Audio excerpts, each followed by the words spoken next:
Hey, everybody, welcome to the CS Executive Brain Trust. This is post event for our June event where we talked a lot about just simple growth hacks and dealing with adaptability, stress, changing circumstances for CS executives. We had a great panel discussion led by Tracy Virtue. I'm actually going to turn the time over to her. And then we've got some participants here that are going to share some of their personal growth hacks in addition to our panelists and what they shared. So, Tracy, over to you to kind of kick us off. Thanks, Paul. This was really a good time to talk about there's stress in all kinds of formats in our lives, and how do we take control and not let stress rule us. And so what I'd like to do is, Leslie, if you can summarize your tips for us, and then if Dave is still with us, he could summarize his. So Leslie, you first. Sure.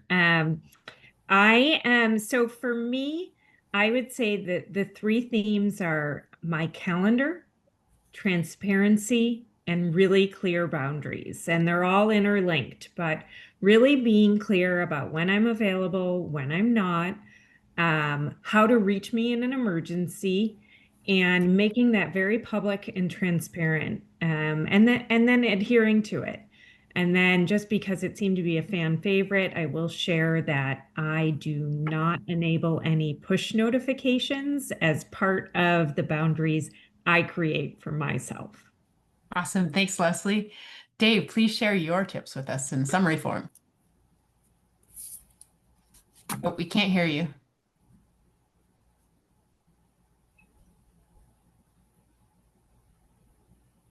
Nope. Dave, we seem to have lost your audio. Dave had Roses and Thorns that he would do with his team, where they talked about one good thing and one not so good thing that happened. Also, the opportunity to take time to just still your mind. He gave us from minor league baseball, I think it was, the 5-4-3-2-1, but he's made it 3-2-1, where you settle your mind with what are three things that I can see, touch, taste, just so you settle yourself. And then it allows for clear thinking. And I think I'm missing one of them. They were good. You can maybe type them in the chat for us, Dave. All right, I'd like to call on Steve. You're next. Give us some of your hacks. So like Leslie, I also eliminated all the push notifications. It was the greatest hack ever for me. I did that probably about 3 or 4 years ago. The one that I'll share though is vacations. So when I go on vacation now, I do not check email. Period. End of story. I removed the email icon and moved it to a different folder, and because always when I open up the phone, it's the first thing that I touch. It's an automatic response. So by moving it to another folder off my home screen, it allowed me to not do the automatic touch, but I could still use my phone for other things while I was on vacation. And I had the discipline not to check. And that's the hardest thing. It's, the world's going to come to an end if you don't check your email. But I found that there's a lot of people that they'll do an hour in the morning before everybody wakes up, or they're at the pool. But I found that you're still not getting that mental break.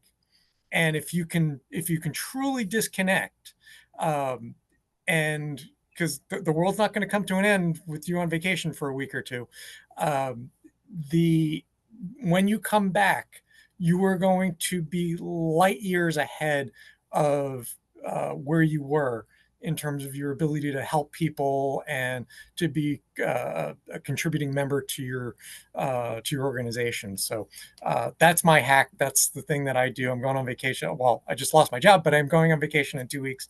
I've done that for the last 5 or 6 years of not being able to check email. And I did hear a strategy. There was a woman I worked with. She was going on her honeymoon. She changed her password on her computer and did not do it on her phone.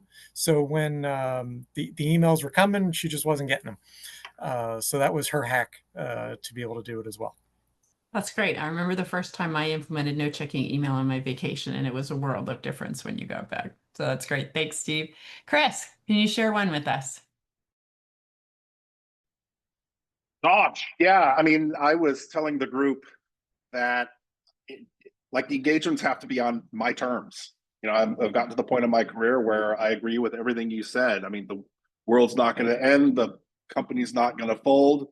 And if it's a contact on my personal time, then I'll decide whether I'm in the mood or not to take it. And I also know that if it's an emergency, they'll repeatedly try to contact me, and then I probably better pick it up. But it usually isn't, right? It's almost, 9 out of 10 times something that can wait until the morning. Nice. That's great. Thanks, Chris. Maureen, let's hear from you. Share your ideas with us. I'm probably a bad person for this because I don't know that I have any hacks. I've had to willfully turn my brain off in a very kind of brute force way, and make sure that Sundays are Sundays and I'm not thinking about work. So I don't really have any good hacks for it, because my push notifications were still on. I'm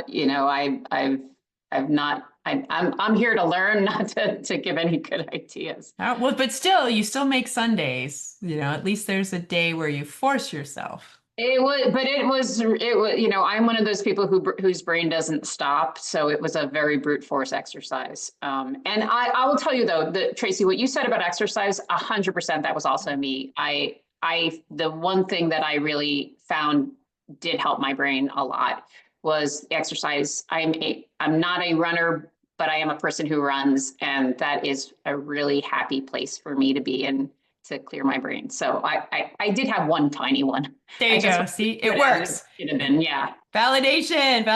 I love it. Thanks, Maureen. Fantastic. Yeah, I agree. Alan, do you have some for us?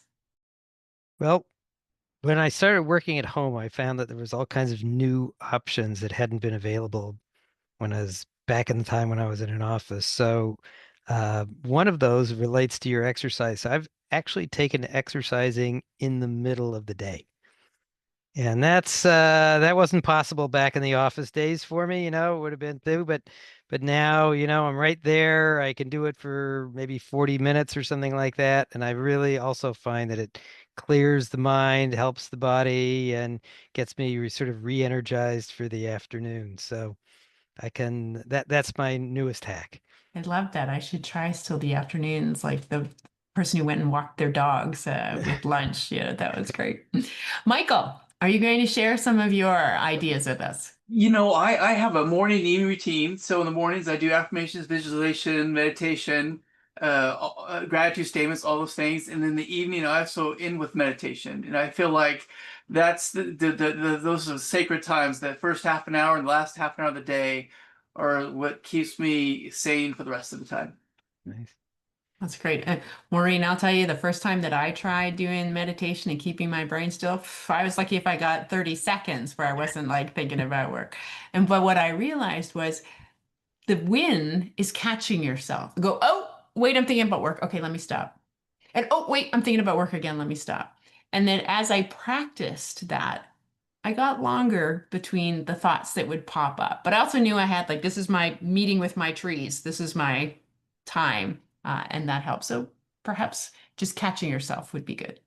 I would say that I heard, Michael, what you just said. In our example, when we were in the office, we had a lot more opportunity for what you're talking about, because we would, bump into people and have casual conversations or go for a walk at lunchtime. And there was a group of people to do that with. I think once we went remote or hybrid, that became harder to do. So those kind of things that would temper the day were built into the day in a former culture. And then the culture slipped in a different direction after COVID. That's where it changed in my space. Yeah.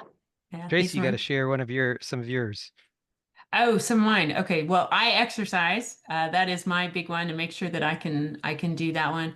And the one that I do with my teams is what I call the heart and math approach, where you want to acknowledge the emotions that are coming in. Because a lot of times, the emotion is informing you about something like, oh, wait, maybe I'm not looking over here. Why am I resisting it? Well, what's happening? It's a way to then go and look at what does the data say about the spot that my emotions are talking to me about, and just acknowledging them. I think, Dave, you called it, name it. Normalize it, name it to tame it. Name the emotions, tame it. Are you back on audio? I don't know. Am I? Yes. Yes. Yes, anything's possible. So I maybe put in mine in the chat, right? Mine, we're naming it, normalizing it. You know, we use the roses and thorns in my team meeting, you know, just to lead by example, right? And get people speaking and talking about these things. And they don't always have to be wins, losses, you know, either one. And just understanding that expectations and achievement really drive not only business results, but they drive, you know, how you feel about it, right? I love the hearts and minds, and I think that same thing kind of applies there. And staying present and meditating, like so many people have said today. Yeah, I do find it amazing how many people actually do some form of the meditation or the stillness and how beneficial it is. Like I just discovered it not that long ago, long enough ago, but not that long enough ago. You know, Tracy, speaking of meditation, I mean, even if you're not present enough like me to deliberately meditate, you know, I turned 50, which means that I automatically have to get into birds. I just put a bunch of bird feeders and hummingbird feeders and everything right outside my window. And so every now and again, I'll turn and I'll just zone out on what's the action outside. Perfect. There, you got your just birds. as good. Yeah, Yeah, I got yeah. my This is birds. good. All right. Well, this has been great. So we've heard a lot of really good tips over here, and I hope that all of our listeners who are listening to our tips find at least one that you could try and see how it helps to reduce your stress or avoid the burnout. And you know what? It's an investment in you, because if you aren't there, your teams are going to suffer. But thanks for joining us. To me.